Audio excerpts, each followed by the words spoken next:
Hello, my name is Lyle Gray. I am speaking to Lyle Gray, which is my dad. And so today's date is December 5th, 2019, and the location of this interview is in Chicago. All right, Lyle, Dad. Yes. For the first question, This is weird. yeah, a little bit. But when and where were you born? I was born in Chicago, Illinois, um, on the near north side of Chicago, over there around Division and Orleans. And that was my grandmother's house. And that's after my mom lived with my grandmother when she had me, and then we moved to Noble Square, just down the street from your school. I forgot what floor we were on, but yeah, that's where I was born. Oh, fun fact, Granny told me that when you were younger, when you had your big wheel, you would ram it into the window repeatedly. Those must be some really strong windows Because she said that you were like really banging into it. yeah, Like you're trying to kill yourself and fall out the window. well, I don't know if that was from my From you. father coming from Vietnam, serving two tours on being a Chopper gunner. chopper gunner. That's what they called it. Yeah, chopper gunner. Yeah. Oh yeah. And what month, day were you born? What month, year? May 22nd, 1969. Oh, 1960. awesome year, 69. Yes. Yeah. All right. Do you have any brothers or sisters? I have a younger sister named Shauna Zamora Gray. Fancy. Yeah, no, the Zamora came. We're big.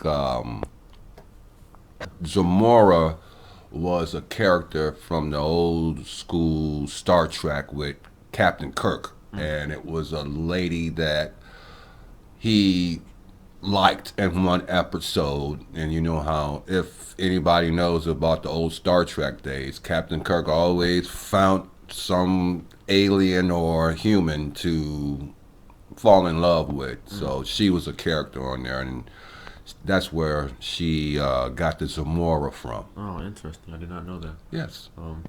What was your relationship with them then and now? Ooh, my sister was a very serious type young lady. She used to play school. Matter of fact, she would be a teacher, and she had all of these stuffed animals. So what she would do is she would take her sit up stuffed animals and put them on the floor, put a book in front of them, and that would be their desk. And then she would put a piece of paper and a pencil next to them, and she would sit in front of the teddy bears, and she would act like a teacher. She had a little chalkboard and stuff like that. Oh wow. So she would be in there for hours, you know what I'm saying? And Would you like torment her? Or mess with her or no, anything like no, I will wait for her teacher's break. that? Okay. And what she would do is she'll go in the kitchen, and my mother always had lemonade. She made the bomb lemonade, man, with real lemons, all this other kind of stuff.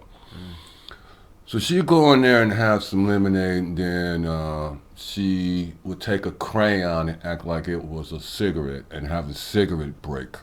Because back So, a then, smoke break. yeah, back then, teachers could smoke in the teacher's lounge. So she would go in. You know what? This was even before.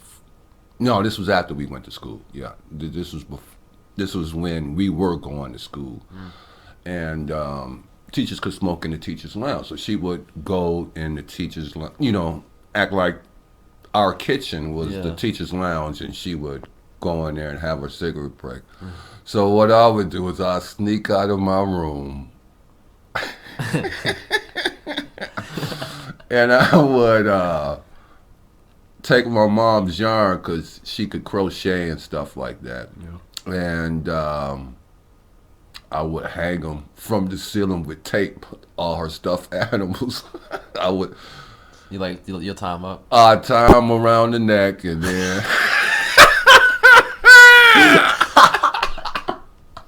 I would tie them around my neck, around their necks, and then pin them up on the ceiling. Oh my dude.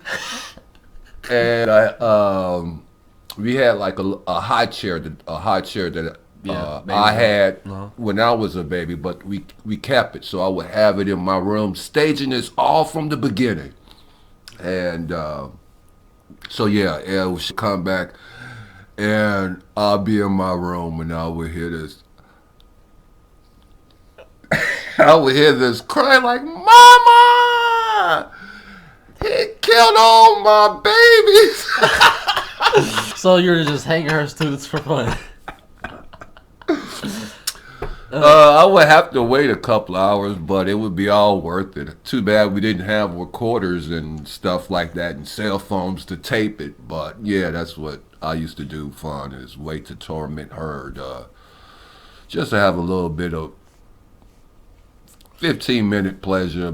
Me just slapping my knee, laughing so hard. Dude, you are. Did my granny drop you on the head or something? She dropped me twice.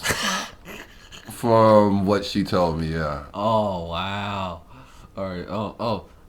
Fun fact. When I interviewed Granny before I interviewed you, and she told me that that you would also torment her by saying these crazy things you told her that she was adopted because she had the Oh, same my blood sister? type. Yeah, Well, she had the same blood type as you two. As you and Granny. me and Mama are a lot alike. We got moles on our hands in almost the same position. We got the same blood type. Our eye, far as us needing glasses, our prescriptions are kind of similar.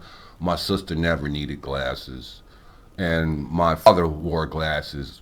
But tripped out thing about it now, your auntie wears glasses now. But That was the only that was expected, you know. yeah, well, she looks at a computer screen all day, Oh yeah, that's good. Yeah, that one. and I didn't like to wear glasses when I was in school, so I wouldn't wear them. But I was always squinting, and that's why I have the nickname Fu Fang because I Yeah. look Chinese a little bit, And then when I would squint, they would be, everybody was kung fu fighting, ha! That old song, I don't know if Yeah. you know it, but Yeah, I heard that for Kung Fu Panda. yeah. And if you listen to my friends a few times, they will sing it when they come over here. So, but yeah, me and your sister had a strange, and she wouldn't talk to me for weeks, months. And that's my punishment for tormenting her. She wouldn't talk to me, and it was like I was the only child. She wouldn't say nothing. I'm talking about nothing. It was just I. She'll laugh at me because I was always funny, but she would laugh, but she wouldn't talk to me. She gave you that real solid treatment. Man, dude, it was thick. It was thick. Quick question. Who's the oldest? Who was born first? I was born first. Would you mind saying your age? Right now I am 50 at this. What you say today is the 6th? Today's the 5th. The 5th. Okay, yeah, I'm 50 at this point in time right now. I didn't believe I would get here, but I'm 50 years old, yeah. How old is Anna? She just made 49. We are 18 months apart. Oh, okay. All right. On to the next question. Did you get into a lot of trouble when you're like outside of school or anything like that? Like with your mom or with people like in your neighborhood or anything? Like, did you get into fights and stuff?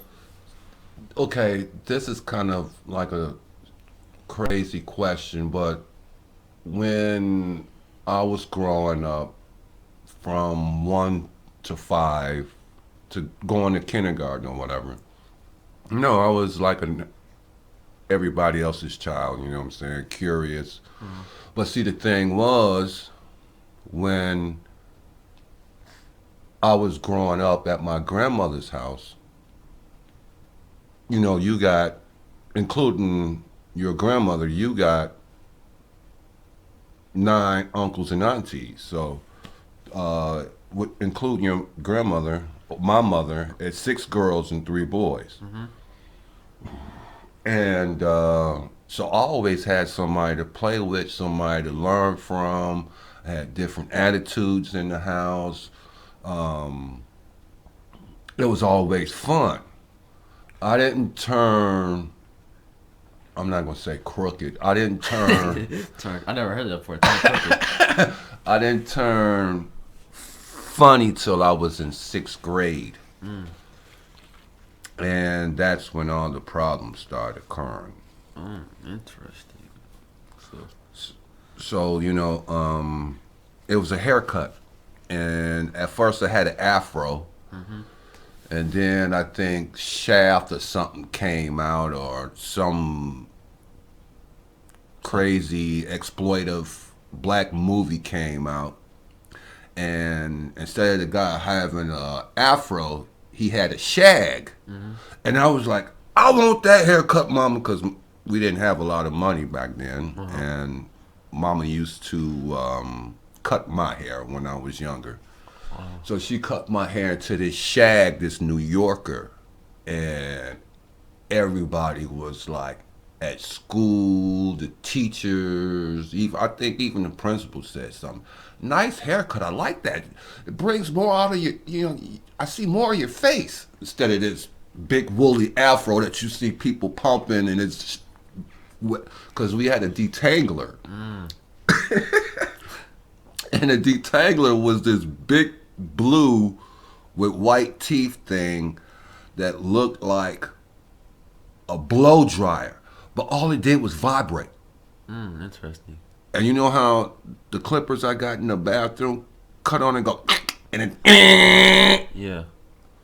it sounded like that. But what my mom used to do was get the, I ain't gonna say Soul Glow, but the Afro Sheen, and she would spray it, and then she would just take that detangling and it just puff up my afro.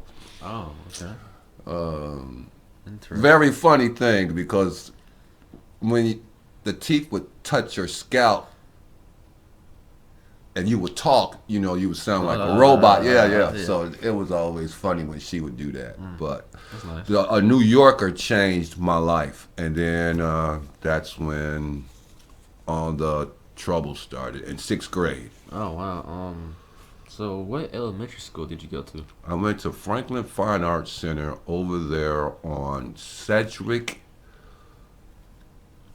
and Schiller or Goethe. It was in between one of those streets. You making me think 40 years ago, but it's over there in the old neighborhood off of Sedgwick. Okay. Did you have a lot of friends at school? Well, it was, Yeah. kindergarten through whatchamacallit, 8th grade. 8th grade. Yeah, of course. 30 kids every classroom.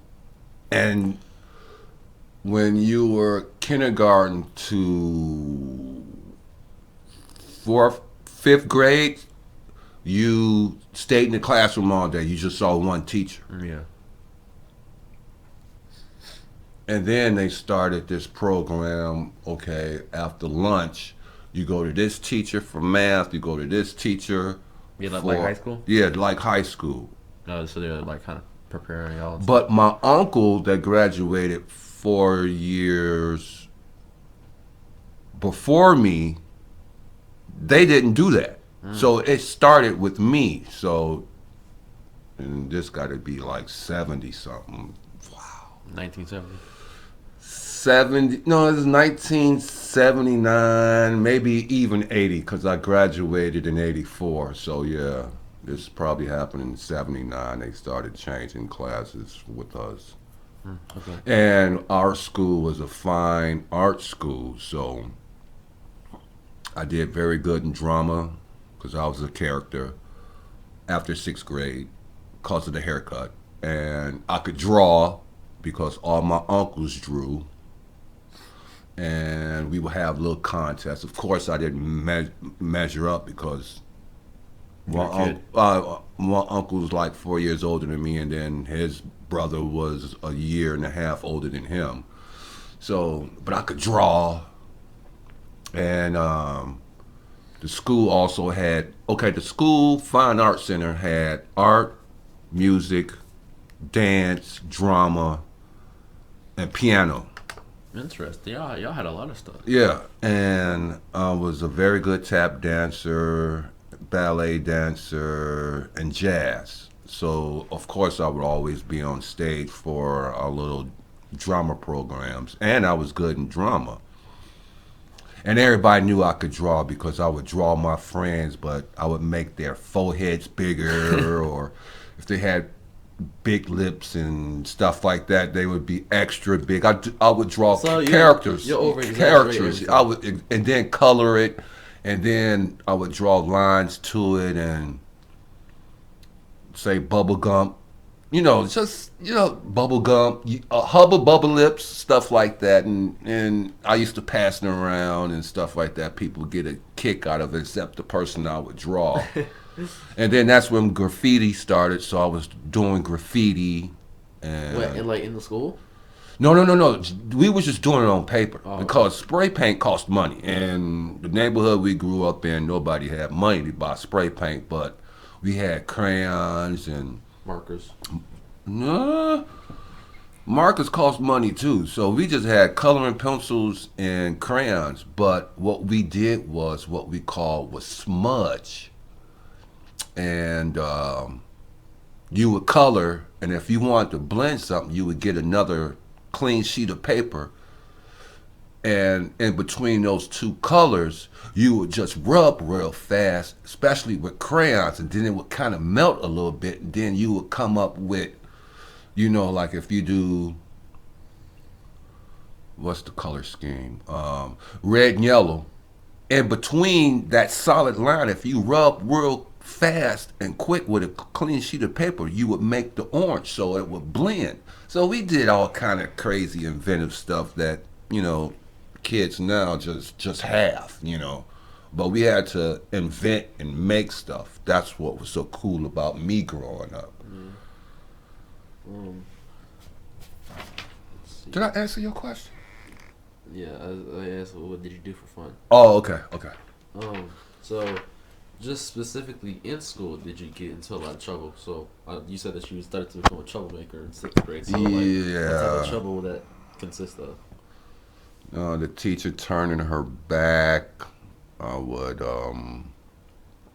get out of my seat and crawl on the floor and be in a spot where she can't see me, and then she would say, "Where's Lyle at? Where's Lyle?" And you know what I'm saying? Oh, he went to the bathroom or something like that. And then when she would turn her back again, right on the board, I'd go back to my desk and be sitting there, and she'll turn around and jump like, "Where did you come from?" And she didn't know that, I didn't crawl to the front of her desk and sat on the carpet. I didn't crawl to the front of the desk because she's on the blackboard, and teachers got a space between their desk and where they write on the back blackboard, and I would sit in front of her desk and faces and have everybody laugh, and then when one of my boys would give me the thumbs up to like she's turned around, and I'd run, very quietly like a ninja because everybody thought I was Chinese. So, I would crawl back to my desk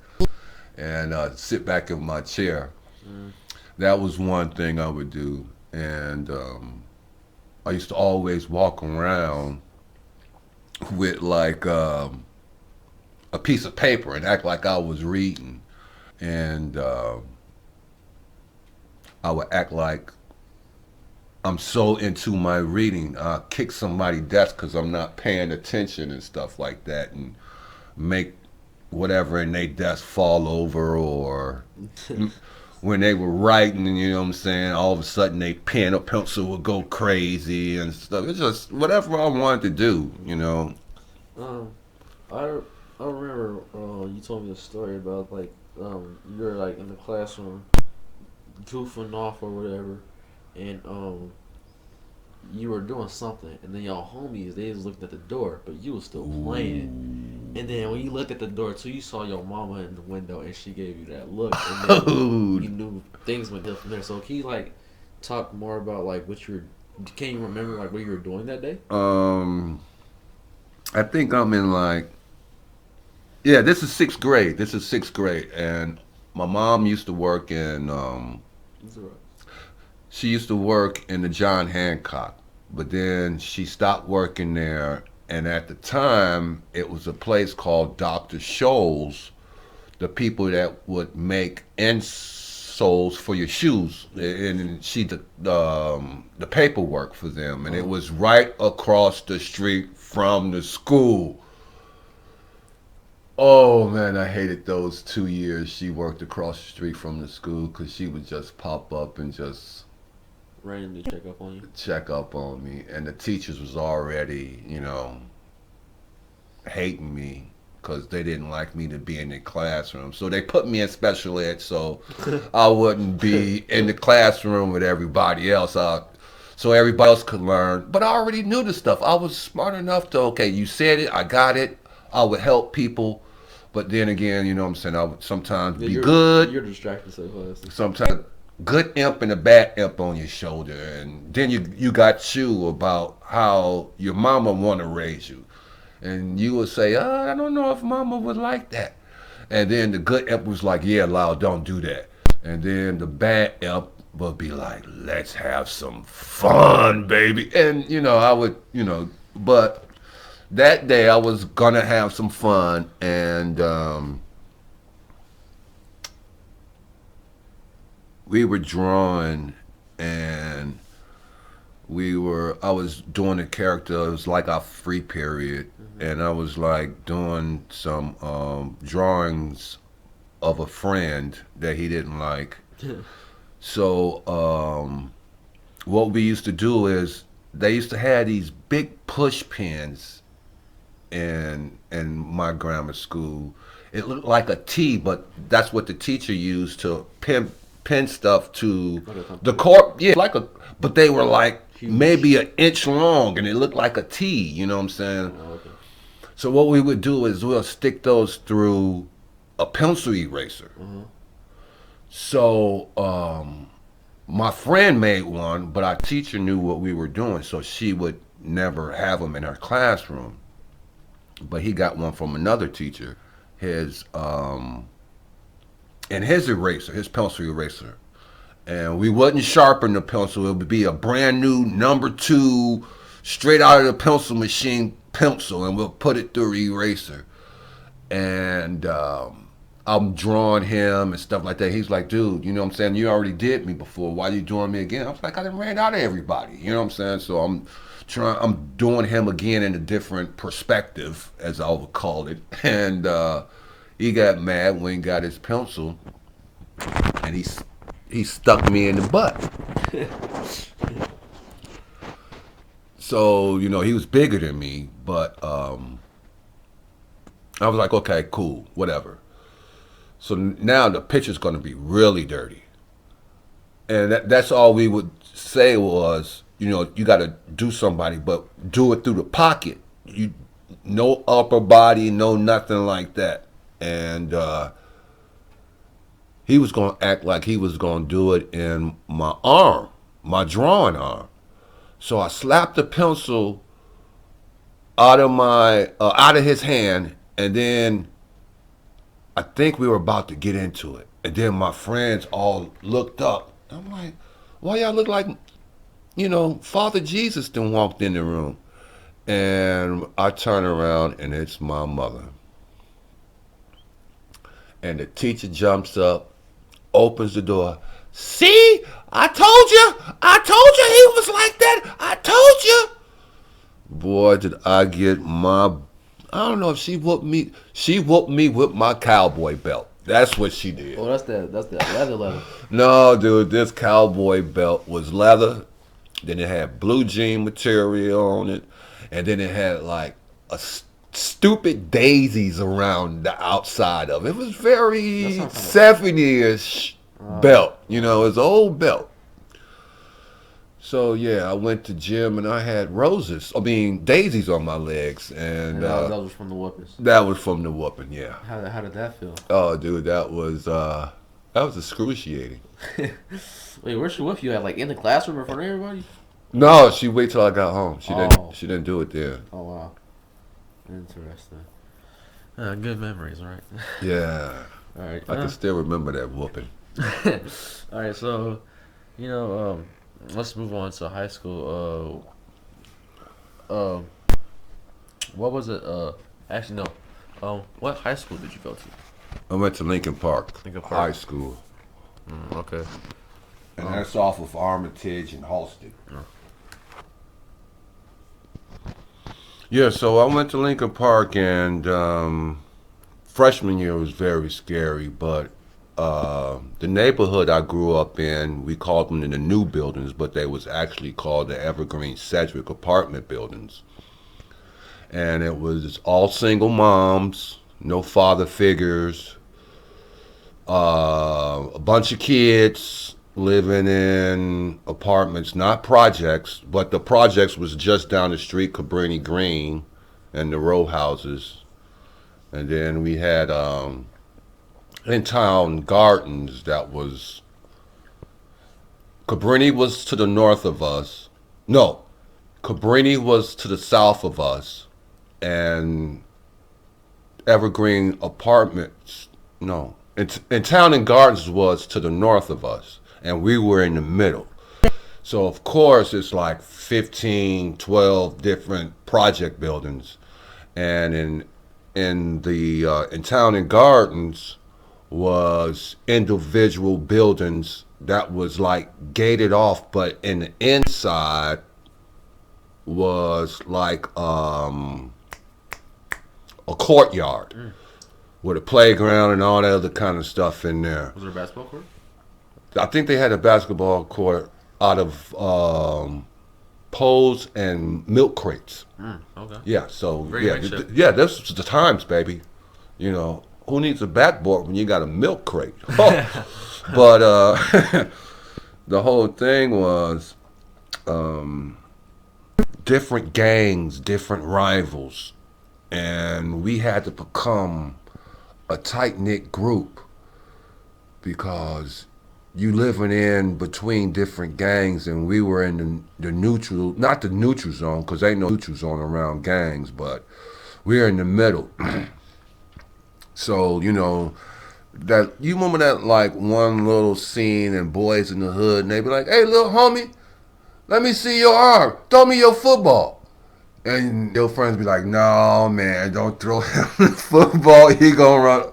Stuff like that was happening. You know, we would try to have softball games and stuff like that. And they would come by and take our bats. Big kids, you know, Like teenagers, like teenagers, grown and we.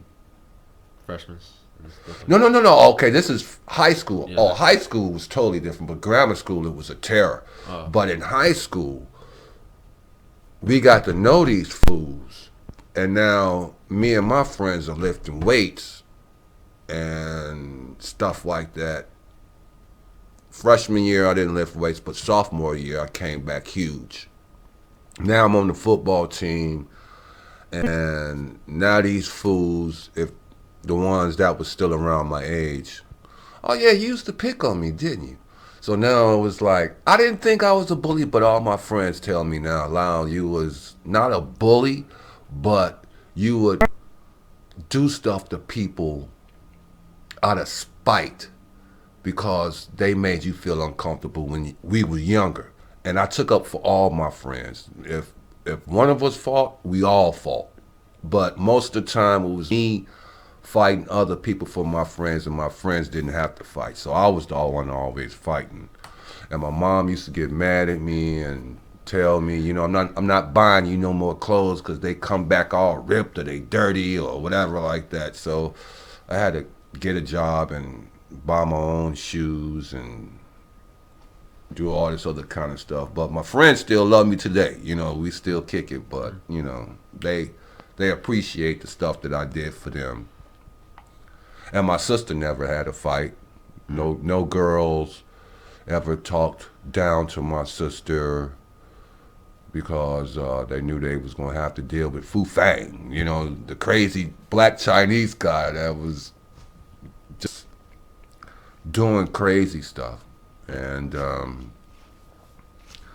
some of the antics I would do, like people would bring me, or I would find something in the street. And I don't want to tell you this, but this is funny. Eddie Murphy came out, right? And Delirious. And him and his brother are talking about the one in the pool, or the day in the bathtub, and he was singing it.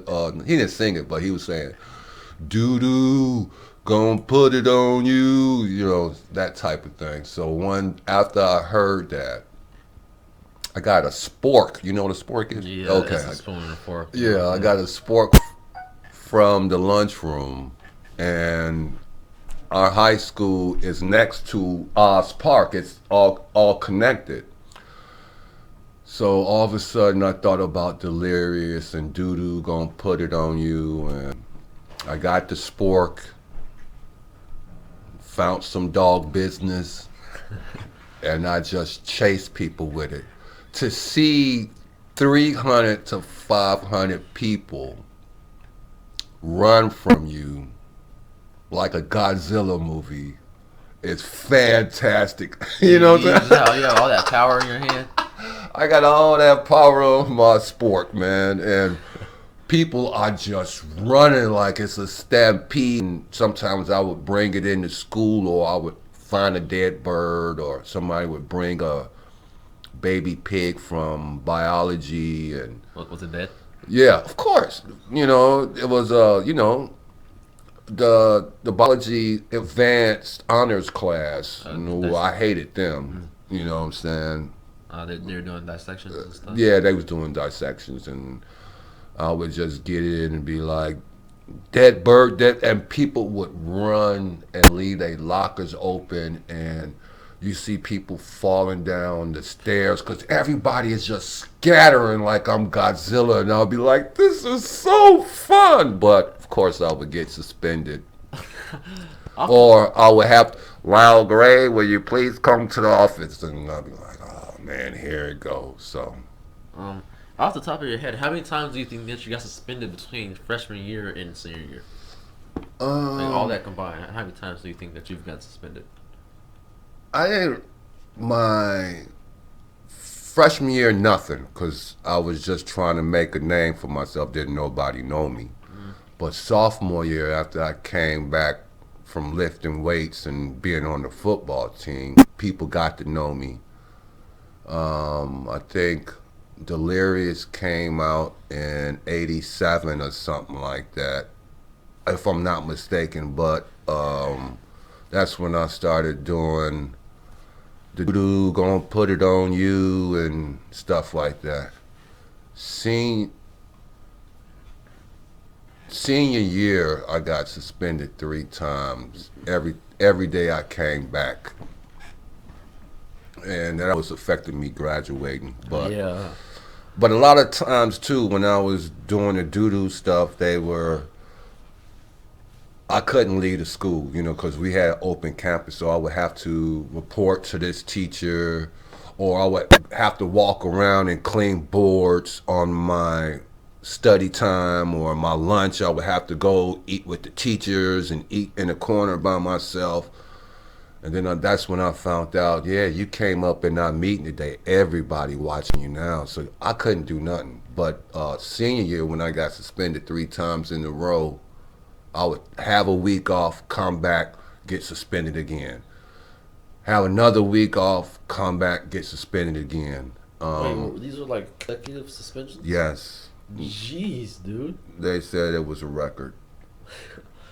Yeah, I bet. Just like you come back after a day. What did you do to get? It was the doo doo thing that got you. No. For the doo-doo thing, I just would have to walk around and clean the school. I guess that's why I fix and clean stuff now as a adult, but um, first time when you would come out of the lunchroom in our building, you would have to go through a hallway before you get to the actual school. So I'm walking through the hallway.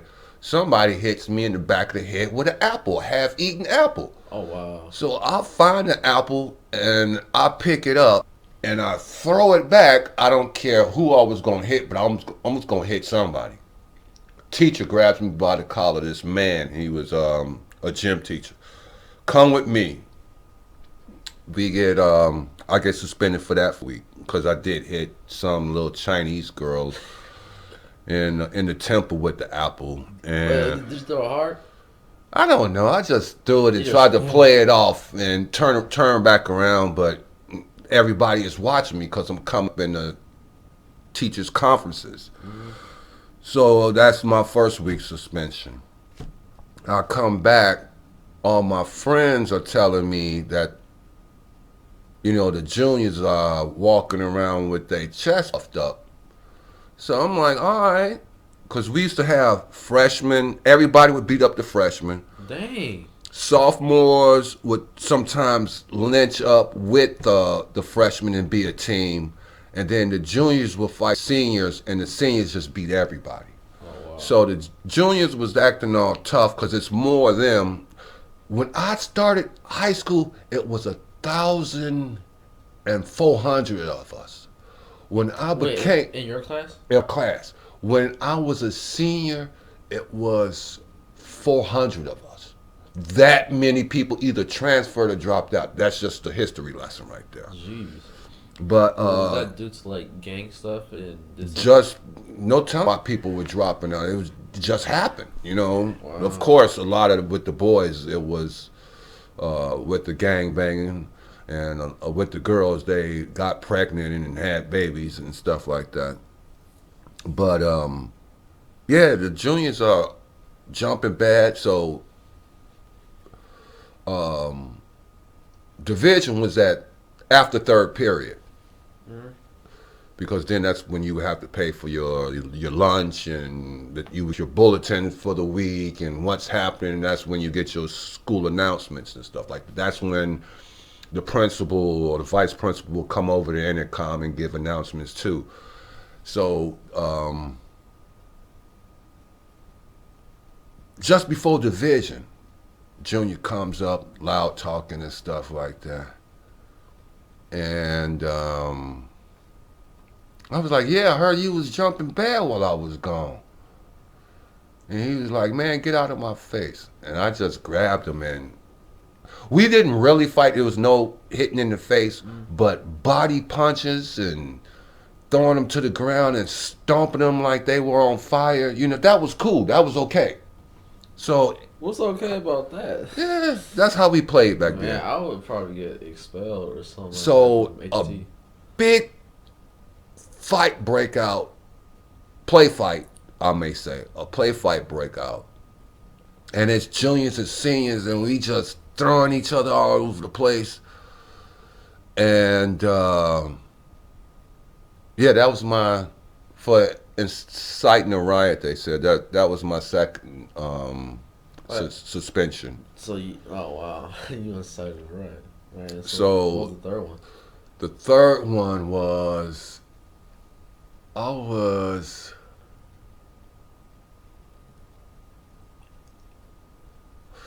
we used to have this game called, it wasn't a game, but what we would do is,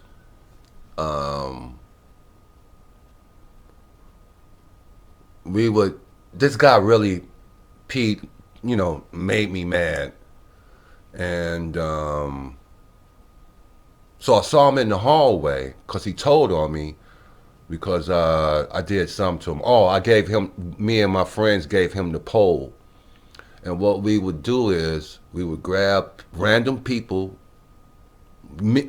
boys, and then we would bring them to a pole, hold them by the legs, and then go around the pole singing Ring Around the Rosie. and he got mad at me, and he went and told on me. So I was like, I'm gonna get you back, because this was a private matter. Didn't no teachers see? This was just done. So he didn't like it, and he went and told on me. So I had an in-house pension. I couldn't go nowhere. So at the end of the day, when I would have to go to my locker and get my coat and stuff like that, I saw him, and I told my friends, one of my boys, to go talk to him. And when he turns and start talking to you, I'm gonna throw my coat over his head, and I'm just gonna hit him in the face as many times as I could. Jeez. So once he was able to get the coat off, I was just walking away, like looking up, like what happened? Like, Superman just flew by. I'm looking up, and he went and told on me again, and that was my other suspension. So Dude, you were crazy. it was the environment, man. It was the environment I grew up in. And also, you got dropped on the head twice too, right? No, no. The whole thing is, see, that's why they don't say this in these little high school movies. But it's either be bullied or be the bullier. And me being bullied so much from the gangbangers I lived in between, Yeah, you turned into one. I ain't gonna say I turned into one, but I did not like that situation as I got older, being 14, 15, and 16. I was like, enough. So that's why I went and lift weights. Yeah. After I lift weights, got big, people didn't mess with me no more. So then when they didn't mess with me no more, I picked them that picked on me when I was younger. And I didn't care if you was a senior, when I was a sophomore, I came at you. And they'd be like, oh man, you play too much, man. Leave me alone, Lyle. So that's how I got my respect. And that's how I didn't have to fight no gangbangers. They had my respect. I was smart enough for the honor student in the IB program. What does IB stand for? I don't know, dude, but that's what they call them. It was the honors, and then it was IB, and then it was either another word that they used too for the honor students. So, and then the tripped out thing about it, in high school, teachers would be like, hey, I know you're in-house today because you did this, and why don't you come over and take over my class? And my teachers used to say, you are so smart, but you want to be a doggone clown all the time. And I was class clown of 88 when I graduated. But it was like, these kids look up to you and you just want to do stupid stuff. And I was like, I don't know what to do. I'm bored. And when I get bored, I do stuff to make it fun for me. Well, why don't you use it for good? And I was like, I can't do it all the time because this guy on the left shoulder, the bad imp, he want to have fun today. And I'm a Gemini. So I ain't going to say I got two sides to me, but I'm a Gemini, so. Okay. So, you made it through high school. Now you're on your own. And stuff like that. You're, what, 18, 19, something like that, right? Out of high school? Yeah. And so after that, what did you do? Odd jobs. I didn't go to college. I hate school. I could have went and played football for a junior college, but my knee was messed up, and it still is. But I was tired of school. I was tired of taking, direction and stuff like that. But you got to take direction too when you're at a job. So I was in a rock and a hard place, and it was just tough. But I had fun. I had fun. Yeah, you He's telling you a couple stories. Yeah, me and my friends, man, we hung together every day, and we had fun going to different parties, going to different neighborhoods. And this when they was out there shooting people too. And we would go to a neighborhood and be like, I would go to people and be like, hey man, we just come here to see this female. We ain't no gangbangers, you know what I'm saying? We just come here to chill and stuff like that. And, you know, we good guys. We ain't no gang affiliate. Or they would ask where we live at. And we'd be like, man, we live around Cabrini. So in Cabrini, it was all kind of gangs. One building would be this gang. And I ain't going to give no names because I don't want to give no affiliations or make one gang sound better than the other gang, but it was just gang. They be like, oh yeah, I got people over there. Yeah, I got an auntie that stay over there. And they be like, yeah, man. So whenever you want to come over, just tell us, man, and stuff like that. And we was big guys, and we played football even for the school. But we played even street ball better. So we were like, hey, what y'all doing Sunday? Y'all want to play some football before the Bears game? And they'd be like, yeah, yeah. So we would go over into different neighborhoods and just beat everybody. And I played tight end, and depending on how good they was, I would play running back and kickoff. And I would have like 4 or 5 touchdowns a game and stuff like that. Sound really good. Dude, let my friends tell you some of my stories, man, about how I used to break tackles and 3, 4 guys would be hanging on me, and I would just get out of it some kind of way, But from me dancing, being a tap dancer, ballet, I knew how to jump. I knew how to land. I knew how to position my body and fake one way and make it believable and then go in another direction. And drama taught me how to be funny and wait for a line or a cue and stuff like that, and body position. So that's how I knew to read people on the street and knew how to deal with people. So that school taught me a lot with those fine arts, with the drama and the dance. And then we go to parties, and me being silly and stuff like that, I would do silly dances on the dance floor, and then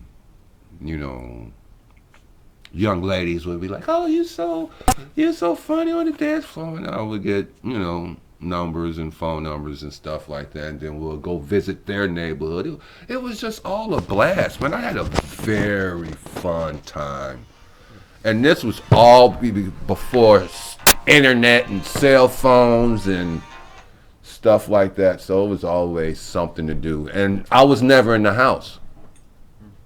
Never in the house. Never. Was your mom or my granny always like worried about you?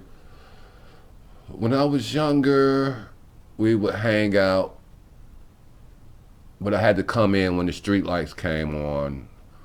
But then, if my homework and stuff was done and the other older kids were outside in front of the house on the benches, then I could go out there for a little while. Oh, okay. But then I would have to come in the house at 8, 9 o'clock or whatever like that. But yeah, man, we always had something to do. And this was before. No, we had some good TV shows on too, but we wasn't on TV and stuff like that. But then when Sega Genesis came out with Madden and the basketball, and Nintendo with the double dribble and Tecmo Bowl, I had the free-for-all house. Not to say free-for-all, but all my friends would come over to my house, and we would put the Nintendo or the Sega on the Flow Model TV. And I think the Flow Model TV had all this wood on the side. It had all this carpentry on it and stuff like that, and doors and drawers, but it was only like a 2-inch TV. But to us, that was big back in the day. Yeah, but But now I got this 65, 75 inch, and man. But that's how big the TV will look. And then it have a little bitty screen on it. You know what I'm saying? That's how big the TV would look. But it's all wood and cabinets and drawers and speakers. Okay. So you have had a lot of fun and stuff like that. So like, you're probably just like trying to meet people. Maybe you probably have like a girlfriend or something like that. So, when did you meet my mom?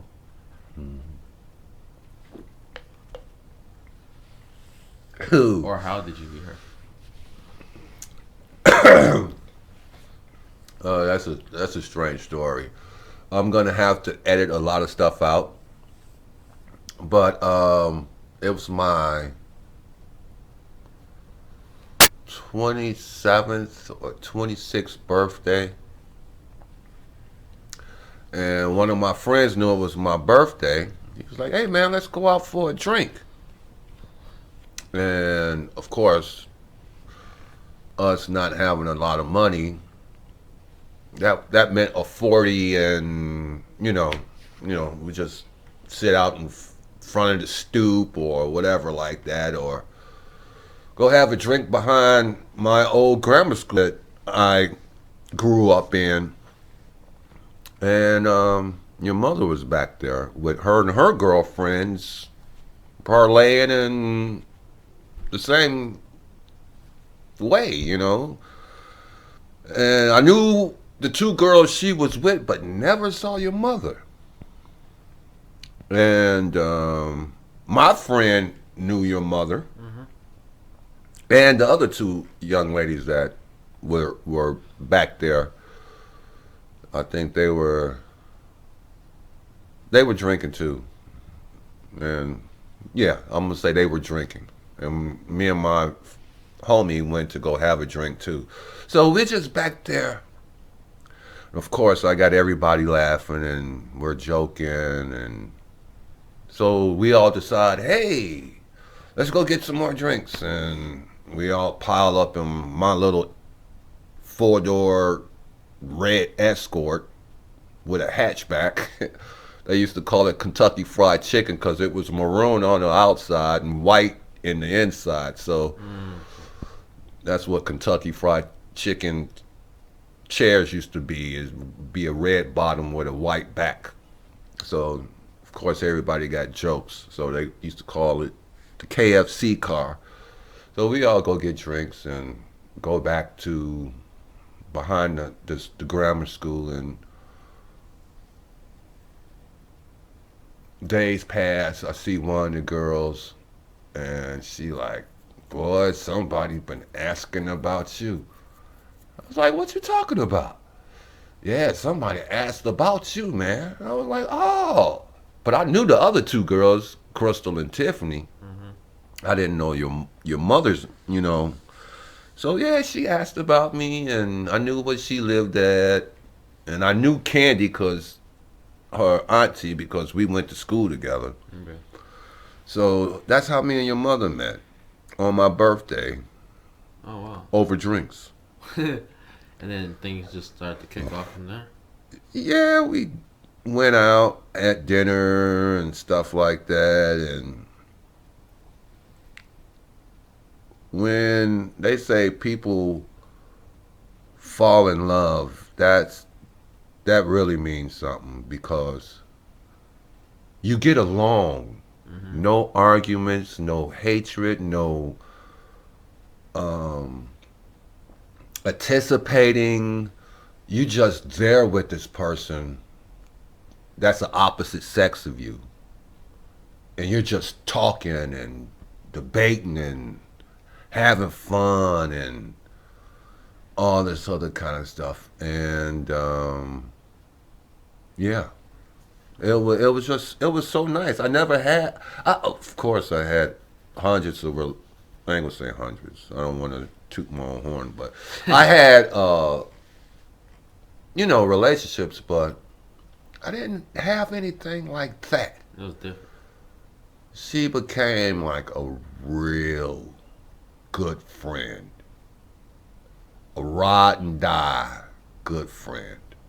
And I never had that before, so that's why, what I'm saying, I thought that I wanted that for life. I wanted that for life. If life could be that simple, and then we was living together and bills wasn't a problem, because she got paid one week, I got paid the other week, and we was traveling, doing stuff, and one day I was like, man, this is the life. And then I popped the question. Mm. So when you got married and whatnot, and you found out that my mom was pregnant with me, what was going through your head, and what emotions did you feel? Um, that was the most nerve-wracking thing at first, Well, you were like nervous. because you're not supposed to.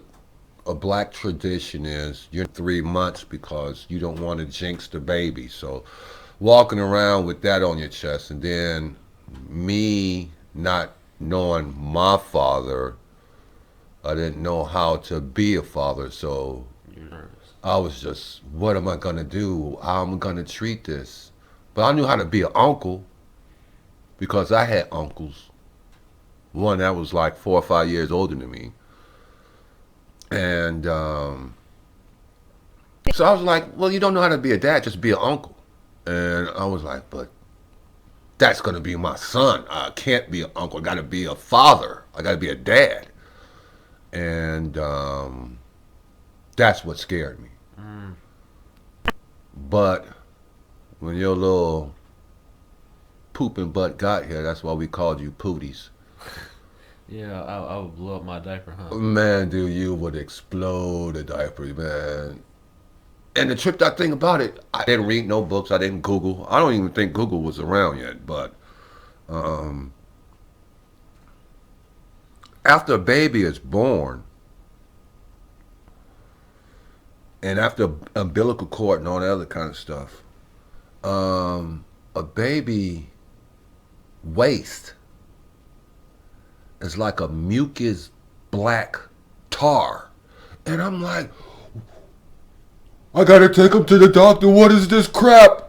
And I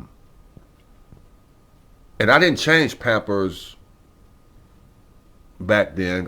I'm the oldest out of all the grandkids. Out of all the 19 uncles, did I say 19? Out You, of all the 9 uncles and aunties I got, I'm the oldest niece or nephew. I'm the oldest nephew. hmm And so I raised a lot of my little cousins and stuff like that, changed Pampers and all this other kind of stuff, babysitted, all this other kind of stuff. And I never experienced that. mm. And I didn't really like to touch newborns anyway because you can't control your head. Your head is like a grape on the vine. It's just all over the place. So I didn't touch kids till they were like a year old or at least a couple of months till they could sit up, and control that grape. And but to be so involved and to have you in my arms, dude. I would put your head in my palm, and your little booty didn't even touch my arm, not my armpit, but the cleft in my forearm. And I used to walk around the house with you like that and do stuff and cook or whatever like that. And that's how I would hold you. And your little arms and feet would be dangling. But what got me mad was my job had made me start going to Whiting, Indiana, putting up all these double wide trailers because they was having an outage. And I was gone from Monday to Thursday night, and then I would come back home, and I'd be like, "Hey, little man, hey, little Lyle, how you doing?" And you would look at me like, "Who the heck is this?" And you would like get away from me. So, what I would tell your mother to do is the soap that I would use, I would put on my house coat. Wouldn't even dry off. I just put on my house coat and with after I would get out of the shower, and I was like, at night, wrap him up in that. So when I come home and he smells me, he knows I'm a part of this house. And then I had a song too that I wrote for you. And then when you would hear the song, you would not freak out and be like, "Oh, okay, this is that dude that sings to me every day." Well, from Friday, Saturday, and Sunday, and then I would leave Monday and not come back till Thursday night. But you would be like, "Oh, I know this dude." But then when you start getting older, 1, 2 years old, That was the problem. No more. I there stopped. was no problem no more. I was But able to. when you was younger, that used to break my heart. I used to cry. And I never forget too, man. It's a scene in Roots that came back when I was in grammar school. This is the first time um, I ever seen anything racially profiled. Roots came out, and in the movie, the guy that was playing James in Times, when his son was born, he picked up his son and raised him to the moon and was like, "Thank you, God, for my son. He's healthy," and all that other kind of stuff. And I did the same thing, and I cried, and I held you, and that was incredible. To love something so small that don't know you, but you would die for it. You know what I'm saying? I was like, I don't think, well, some people would die for a dog or a cat or whatever like that, but for me, that was for me to love something that I don't know so much, that really broke me down, and I've been loving you ever since, you little fool. Um, I wouldn't say I'm all grown up now, but I'm grown up. I'm getting closer to your height, and I'm almost wearing the same size shoe as you. What do you think about the son that you raised so far? I think I did a pretty good job. You're not in trouble. You're not a gangbanger. Got a good head on your shoulders. You're articulate. You're doing pretty good, man. You're doing damn good. I'm really proud of all of our talks because you're level-headed. Uh, I couldn't ask for a better grape. Man. So I'm gonna wrap this up. So this is my final question. For all my friends and anyone who could be listening to this, is there any advice that you would give to them about life and things that they should look out for and be careful of? Man, That's a big dictionary. No. Yeah. Honestly, you gotta think about it because you gotta go through your A's, and there's so many words in there. You gotta go through your B's. There's so many words in there, and you gotta be true to yourself because in grammar school and high school and college, you gotta get your memory game good so you could spit all that stuff back out when you get a little sheet of paper in front of yourself, and you got 90 minutes or 5 minutes to take a quiz or a test. Get that all down. Get your memory game good because if you ain't got that and you can't retain what you read or you can't spit stuff back verbatim, everything else in life is going to be hard. And learn how to solve puzzles, do Sudoku, do little games, play video games, because you know what? That's instructing you, that's letting your mind go from one place to another. How to solve this problem. If you could solve problems, math, quizzes, Sudoku, video games, and you play it to the end, and you get that little gratification from it, that's what kind of what life is. Know what the problem is. It's coming. See that problem. Might be a new one. You might be only 7. You might only be 18. You might only be 40, but it's a new problem. But when your solving skills kick in, fix the problem, move on up another rung of the ladder, because you're going to always got to keep elevating. You got to keep on climbing. And then find stuff that you love to do.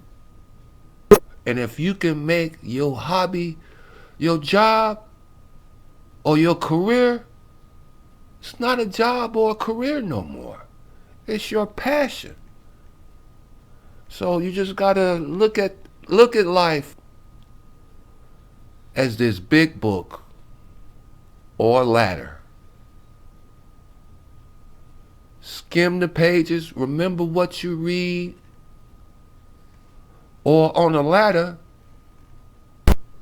you got to climb it, but you got to carry stuff too. And when you carry stuff up the ladder, you need 3 points of contact on that ladder.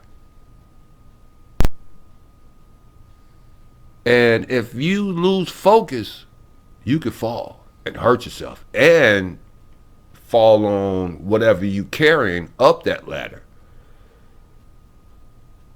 It could be a tool bag. It could be a kid, a mother, a wife. That's gonna hurt. Certain words in the dictionary gonna hurt too. Lazy, protagonist, you know what I'm saying? Whatever, the N-word. I don't know if that's in there or whatever like that, but racial slurs could be in there. Everything's gonna hurt you. But just bounce back, solve the problem, and push on, man. Don't. Everybody is so soft now. This old thin skin, you know what I'm saying? Oh my God, I can't believe he said that on TV. I'm gonna protest. You just help somebody lose your job. What if he came to your job and didn't like the way you used your stapler? Now he could get you fired? Or he don't like the way you type? Or when you in the lunchroom eating, you smack it. Everybody is not perfect.